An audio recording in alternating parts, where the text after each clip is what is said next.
crafty friends, it's Jess from jesscrafts.com, and today I'm going to be making this little treat that could be used as sort of an appreciation gift for a variety of people. I'm going to be using it for Administrative Professionals Day and sharing it with some of the different people who help us out at my job. But I'm using a bunch of products from Create a Smile. I started with their stacked pierced banners. I recently picked up a couple of new dies from Create a Smile. Really quite pleased with the quality of them. However, this stacked pierced die actually creates little circles all around the edge. It cuts them all the way through, and so you do have to try to get out all those little pieces. And I will say I've actually found this tool from Sizzix to be quite helpful for that. I don't think it's a necessary tool, but if you do enough die cutting with intricate cuts where you really have to kind of poke out all those pieces, you might enjoy and benefit from the tool. It might even help you to use those more if you've bought them and you find like, oh, I'm not really using them because I get frustrated having to go in and, you know, punch out all the little pieces. This might just make it a little bit more convenient. You know, especially if you can pick it up for a good sale. I think they do sell it at some of the big box stores, so you might be able to use a coupon. Once I have die cut out all of my banners, because I'm going to make a whole bunch of these. I kind of tend to do that when I make these little gifts. It's just, you know, you never, sometimes I also find, I don't know about you, but like, I think I made one for everyone, and then I realized, oh, there's one more person I'd like to acknowledge or say thank you to, and so I always like to make quite a few of them. So I already loaded up my mini Misty with the stamps, which are also from Create a Smile. It's the Poppin' Over stamp set. I like it because there's a lot of cute little critters in it, and I love cute critters, but it also just has this sentiment that can kind of lead into anything. Just popping over to let you know, and then you can put whatever you need to inside the card, but then it just has like the great what's up sentiment, and it's also used for like, it has some sentiments for like a baby announcement or a surprise just for you. Again, just a fun little sentiment there. So I'm going to stamp this in some My Favorite Things Black Licorice Hybrid ink, just a good Copic ink. A lot of people like Memento too. This is just kind of my go-to. I find it a little bit more black than the Memento, and I have a refill for both of them, so either one works for me.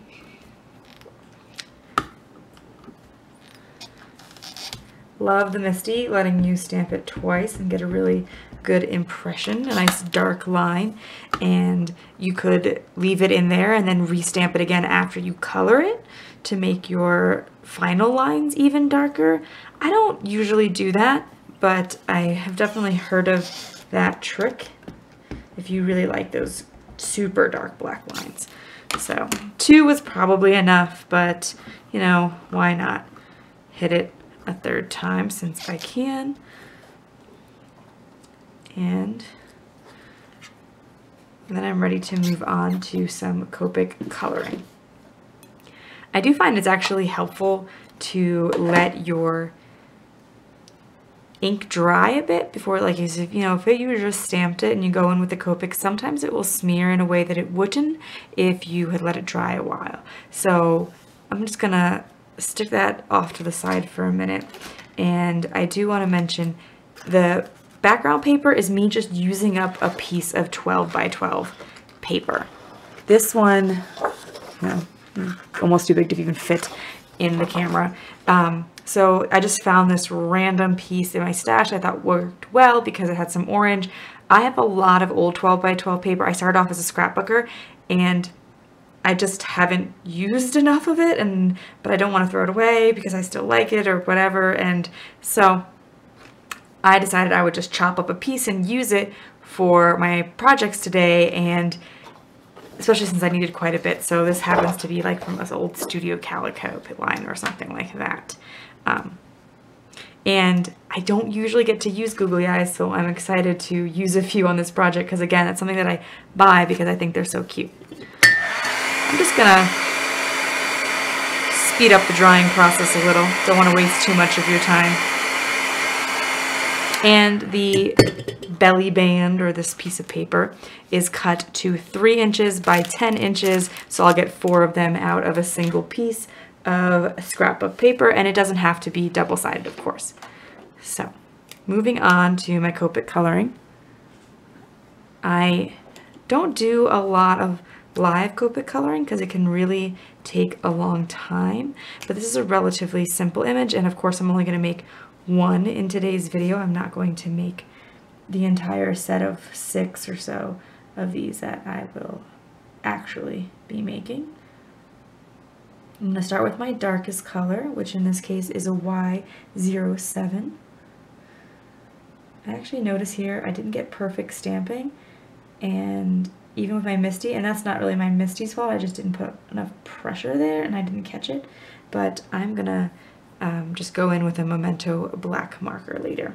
So I'm putting in my darkest shades. I am starting with my darkest. I find that this method is a little bit faster than starting with your lightest and covering the whole area. It also allows your lightest color to stay lighter, and you don't have to use up as much ink, essentially.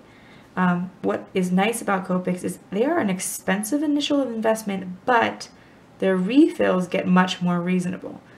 So you buy a refill and you can get a good deal on them. Recently, I found some great prices at scrapbookpal.com. Made me very happy to get some extra refills for my markers at a great price.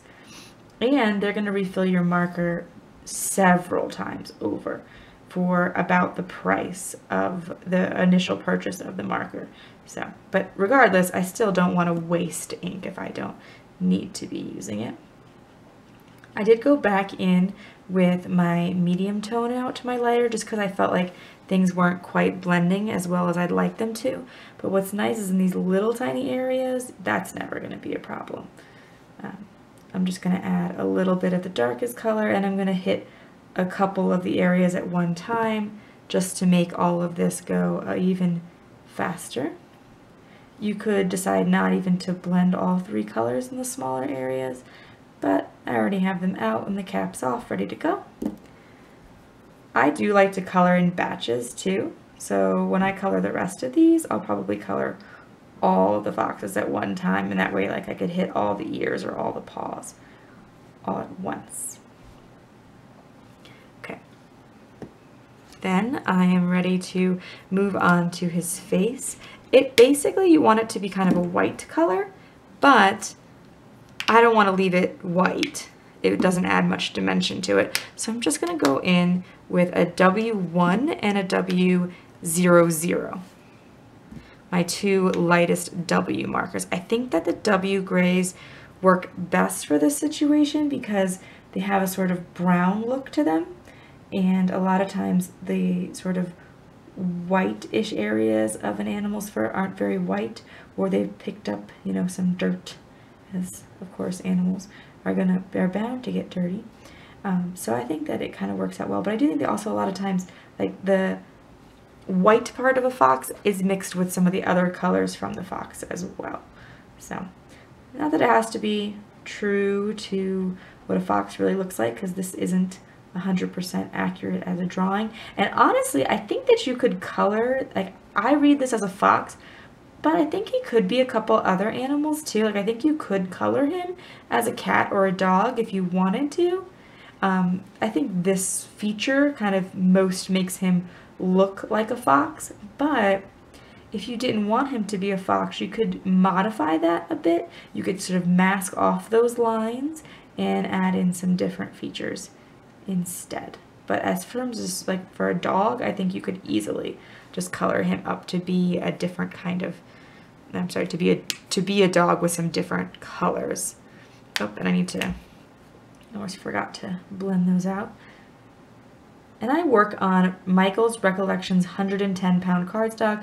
I don't always mention it or link it because it's just only available at one place, but it is the cardstock I am almost always using in my videos. I kind of wanted to go in with a little bit deeper of a shadow here, so I just kind of went in again with a W1. I could go all the way out to a W3, but then I think it would start looking like more of a gray. something that I sometimes have to remind myself is that everything will dry back a little bit, blend a little bit more, and so not to overwork anything, which I can tend to do. I'm taking an R11, any light pink will do, just adding a touch of detail to the mouth there. As I mentioned before, you can take a marker to touch up areas, but I also like to go over large areas like the nose to make it just a little extra black. I would do it to the eyes, but I am going to replace them with googly eyes this time. And normally I like to get my head like right up next to things to make sure that I'm drawing on the line, which I can't do on screen, like while I'm recording here. So I'll probably go back and trace that and just kind of fix that up a bit later. Then I want to glue down my googly eyes. I tend to like the traditional wiggle eyes a bit better, but I thought these might be kind of big for his face. I don't know, but he just looks so much, I just like the cute cartoon look of those, so I might just go with these ones this time for the rest of them. After that initial one, I'm going to take some Diecuts to stick these on. I just find those to be a really good strong adhesive, and it makes things easy and quick. If your googly eyes aren't quite the same size as your Diecuts, I have small googly eyes and small Diecuts, you could just cut them in half and use that to stick it on and have a strong adhesive there. This also is why it matters a little bit less if everything's perfectly blended, because of course I'm covering up most of that white/gray area there with the big old googly eyes. So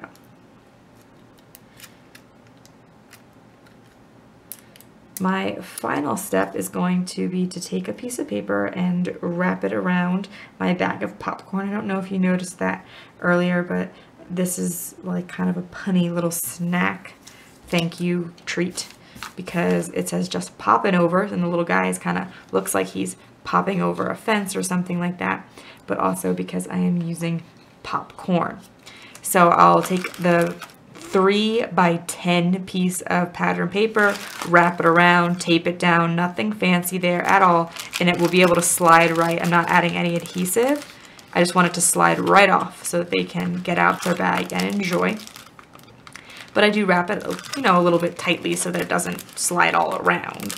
And then, since I wanted to write a little note on the back and sign my name, you know, just kind of let them know why and how I appreciate them, I am not going to adhere this whole thing down. I'm just going to put a little bit of washi on top of it so they can take the tag off. I find that some people really like to just kind of keep a small part of it, especially when you write a personalized note. So I think just a bit of washi.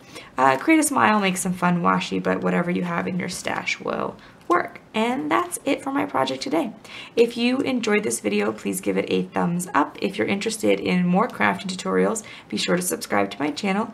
I will leave links in the video description below to the products that I have used and mentioned throughout the video. And please let me know if you have any questions or thoughts, or maybe share a fun idea that you have made for other little treats for people, because I'm always looking for new ideas to just show people a little bit of thoughtfulness and appreciation.